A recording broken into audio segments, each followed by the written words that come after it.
Hey guys, welcome to Anim31. This is our Canvas homepage. You'll find our syllabus here. You can reach out to me at any time by sending me an email here, and here you'll find the resources needed for our class. Once you have Maya installed, we're gonna be installing a few plugins. These plugins can be found here. The most important one to download is the Studio Library plugin. You'll want to download this. You unzip it, drag it to your desktop. I've got my scene open.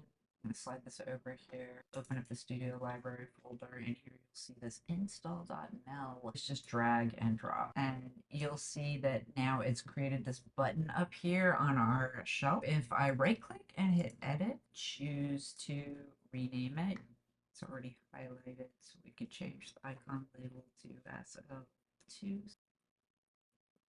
Shelves. So now it's up here. Whenever I create buttons and I get my plugins installed, even though I've gone in and I've edited icons up here, it's often good to left click over here and say save all shelves again. For added security, I definitely recommend saving all your shelves after you've got everything on here. When you launch Studio Library, it's going to look something like this. I'll be sending you this folder, which has all of these poses for each of these characters already in there.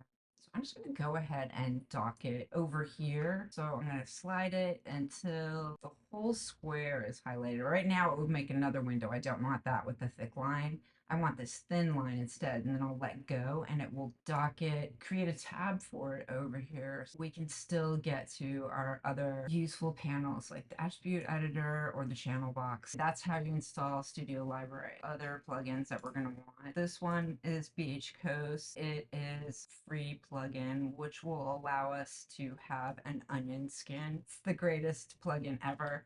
Another one you're going to want to download is this MG Picker. It is also free. I've got another video which will go over installing this. For our first assignment, we're going to be doing Dialog Shot. You can download the project directory here, and it'll tell you it can't scan for viruses. Once you've got that, unzip it and then drag this to the desktop. You don't want to run it out of your downloads. For next week, what we're going to want to do is set up the scene that we want to work on for the next 4 weeks. We're going to be doing a subtle acting or a dialogue shot. Try not to animate more than 200 frames. You're going to want to find a line of dialogue. Once you open up the SMC dialogue project, in the scenes directory, there are setup files for each one of the characters. So let me just open up the Amy setup. The file's opened up. I'm going to hit my mask button so I can only select curves, accidentally selecting the background or the geometry of our character. Right now it's just set to 42 frames, but let's say I've found a line of dialogue and I've created a .wav file and now I want to import it in here. I typically will, let's go back out to our file so you can see sound. So there may already be some sound files in your project directory, but please find your own. I'm gonna show you how to bring your sound into your shot. You do that by selecting your sound and then dragging it and dropping it on the timeline. This is probably a little bit longer than 42 frames, so I'm just gonna open up the frame range and visually see how long the sound file goes. Oh, it's even farther. Remember, this is not a competition, although you two seem to be the best in the class. Remember, this is not a competition, although you two seem to be the best in the class.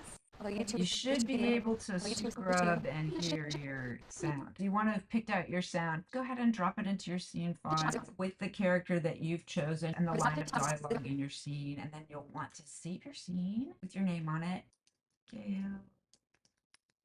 Version 01. The next thing you want to do is add some reference this shot, and like I said, it could be thumbnails or it could be video reference that you have shot. If you're taking something from a live action movie to reimagine it in your own way. Here, I'll do an example. I'm going to bring in an image plane, import movie, source images, but let's just bring this one in. So I'm going to resize this and move it off to the side. I'm holding the middle mouse button down and I'm going side to side to move it with both those channels selected on the left-hand side inside the channel box. And doing that keeps it proportional. If you're finding that you don't have a lot of control and it's moving far too fast, you can always adjust the sensitivity by this little dial up here at the top of the channel box. If you left click it, see how it got bigger, and now it's just a tiny slice. So now when you've got your channels selected on the left hand side here, you bring your mouse into either one of the camera windows, hold the middle mouse button down, and slide it side to side. You get a lot more control now, the sensitivity. So now I'm going to offset it.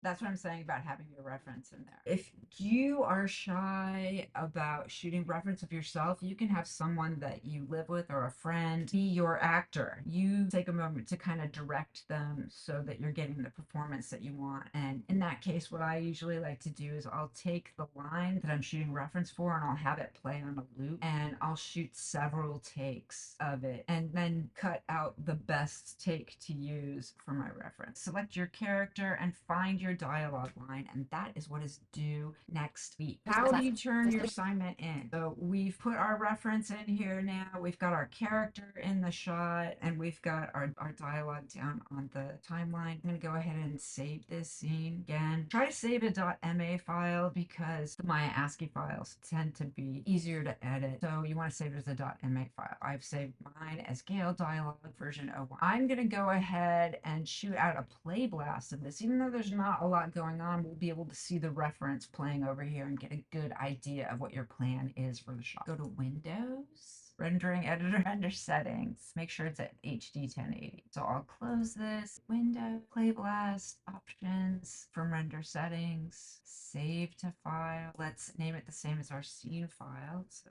this would be Gale Dialogue Play Blast. Now we want to upload our animation to class. The movie that I just shot out, Gale Dialogue. Drag and drop this into Canvas and then go to your scenes folder, Gale Dialogue version 01. You also want to drag and drop that into your canvas.